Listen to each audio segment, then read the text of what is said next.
So in this video, we're going to be talking about debt.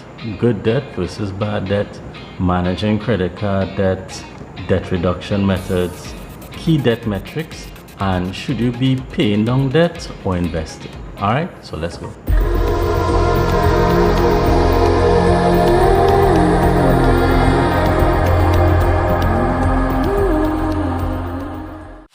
Welcome to Practical Finance, a common sense approach to managing money.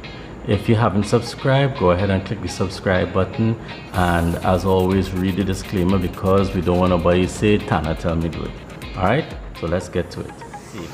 Now this video is about managing your debt. Now just as a warning, there is some math involved. It's not gonna make you go crazy like this lady, but if you could count to 10 and master basic division, you're good to go. All right, so let's do it.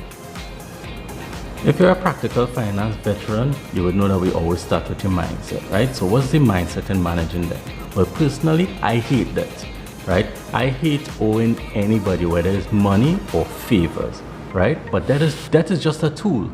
Debt is a tool that helps you accomplish the thing. Debt helps you accelerate your goals, right? It also helps you amplify your returns, something called leverage, which we will discuss later on. And there's good debt and bad debt, which we will see next. So what is good debt? Okay, good debt is not when people owe you money, right? Good debt is anything that increases your net worth or provides you with a cash flow. So your mortgage, home improvements, real estate investment, all those things increase your net worth. There's tuition, so you're investing in yourself, which is always a good investment, unless you're dunce, right? Sorry to say. Then there's opening a business. If you open a business, that increases your net worth, and so going into debt for that makes sense. All right, so the best way to explain what leverage is with an example, okay? And this is where the math comes in, so don't run away scared. It's basic math. All right, let's suppose that you wanted to start a double stand and the initial investment is $10,000, right? So you have two options. Option one, you use all of your money, right, to fund the $10,000, or option two, you use part of your money and you borrow the other part. Okay, so let's say the business earned $1,500 in year one, right? In option one, we use all of your money, the $1,500 divided by the $10,000 initial investment would give you a 15% return, which is great. I take in 15% every day and twice on Sundays, right? Okay, let's look at option two. So let's say you borrowed $4,000 at 10% interest, right? Each year the interest would be $400, right? So let's go back to the example. So the business earned $1,500, you paid $400 in interest, so your actual return is $1,100 over the $6,000 that you put up, because remember you borrowed $4,000, and $1,100 over $6,000 gives you a 18.33% return. So you can see that when you use borrowed funds, right, you actually leverage up or increase the level of your earnings. But beware, leverage works both ways. So leverage could amplify your returns and amplify your losses. Okay, so now let's talk about bad debt. Bad debt reduces your net worth or provides you with no cash flows. Okay, and what we're talking about here mainly is consumer debt, consumer products, right? So things like luxury cars, clothes, shoes, PS5, right? What else we have here? Carnival, pets. I'm not saying, right, not to buy these things, right? But all I'm saying is to think very carefully before you go into debt for these things. All right, so as we touch on credit card, let's talk about credit card debt, all right? Now, we'll start with the cons of credit card debt. Everybody knows that credit card interest rates are very high, and that's mainly because it's unsecured debt, right? It's collateralized and backed by practically nothing, okay? But credit cards have pros as well. Credit cards helps you build a credit history so that lenders know that you're a responsible borrower and that they will get back their money when they lend you. Credit cards are also available for an emergency, right? Something happens, hopefully your credit card is not maxed out, you could use it in an emergency. right? But I'm not here to be Captain Obvious, right? I'm here to give you practical tips, right? So we're talking about managing debts, we're talking about managing credit card debt.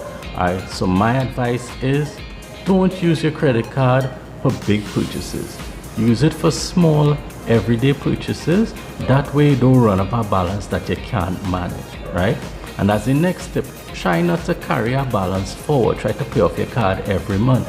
But if you can't pay off your card every month, my rule of thumb is, and this is not stated in no finance book, right? This is just my rule of thumb, is don't carry a total balance that is greater than 12 times what you're willing to pay in a month, right? So what I'm saying is, if you're willing to pay $500 in a month, don't carry a credit card balance more than $6,000. And the reasoning behind that is that you'll be able to pay it off in a year, right? You don't want your credit card to derail you for too long a period, right? So if I'm willing to pay $1,000 a month on my credit card balance should never be more than $12,000 according to my rules, right? Other useful credit card tips is never ever withdraw money from your credit card. Do not take a cash advance because there are fees and charges associated with that, all right?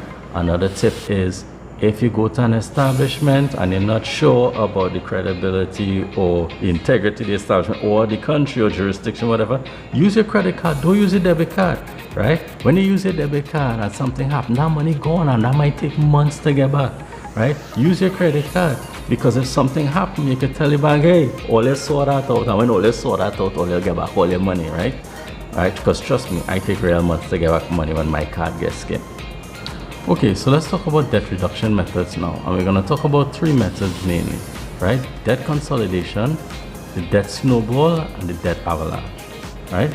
So debt consolidation is basically taking a whole bunch of loans you have outstanding, some of them may be at higher rates than existing, and repackaging them and getting a loan from somebody else to pay those loans off. And the new loan will be at more favorable terms, so it might be a lower interest rate or a longer repayment period. Now, to make this even more powerful, what you need to do is the savings that you get from this debt consolidation loan, you take those savings and you apply that to any other debts you have outstanding, right? And that kind of accelerates your debt repayment, okay? And if you use debt consolidation to pay off credit cards, then you should get rid of the cards with the highest available balance, the highest limit, right? Because you don't want to end up in the same position that you were in that caused you to need the debt consolidation, all right? The other two debt reduction methods are the debt snowball and the debt avalanche methods. They're both similar in that they both require you to make the minimum payments on all your debts, but the way they differ is how any additional cash that you may have is applied to getting rid of the debts that you have. So let's say you have these debts outstanding. So you owe Auntie Gertrude $10,000, and because Auntie Gertrude is a shrewd businesswoman, she's charging you 6% interest, right? You have a car loan for $40,000, you buy a B14 at 8%, right? You have a $45,000 credit card balance outstanding because you're Amazon best customer, and well, then you have a mortgage, let me say $500,000, right? And these are the interest rates. So with the snowball method, we line up the debts that you have based on the amounts outstanding. So the way this would go is Auntie Gertrude $10,000 will be first for any extra cash, the car loan will be next, and the credit card, and so on and so on. So any extra cash will pay off the Auntie Gertrude, then the credit card, then the car loan, then the credit card, right? With the debt avalanche method, you would line up your debts based on the interest rate. So obviously the credit card will be first, then the car loan would be next at 8%, then Auntie Gertrude would fall down to third in line. I ain't sure if Auntie would be happy about that. And then you have your mortgage at the end. So as you can see, the methods are similar, but they have different objectives. The main benefit of the debt snowball is that it's psychological, right? You feel like a shiny shilling when you pay off the debt and you move on to another one. You feel like a 10-cent in a 1-cent party. And the main benefit of the debt avalanche is that you pay less interest over time because you're paying down the higher interest rate debt first.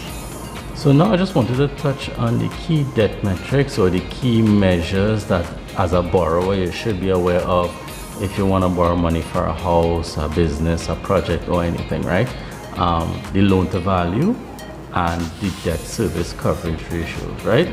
So the loan to value is just what it says, right? Is the amount of the borrowing compared to the collateral that backing it, right? So let's say you have $1 million property and you wanted to buy that $1 million property. You're going to take a mortgage that will be secured by the property. So let's say you take out an $800,000 mortgage, $800,000 over $1 million, that's an 80% loan to value. Boom, easy, right?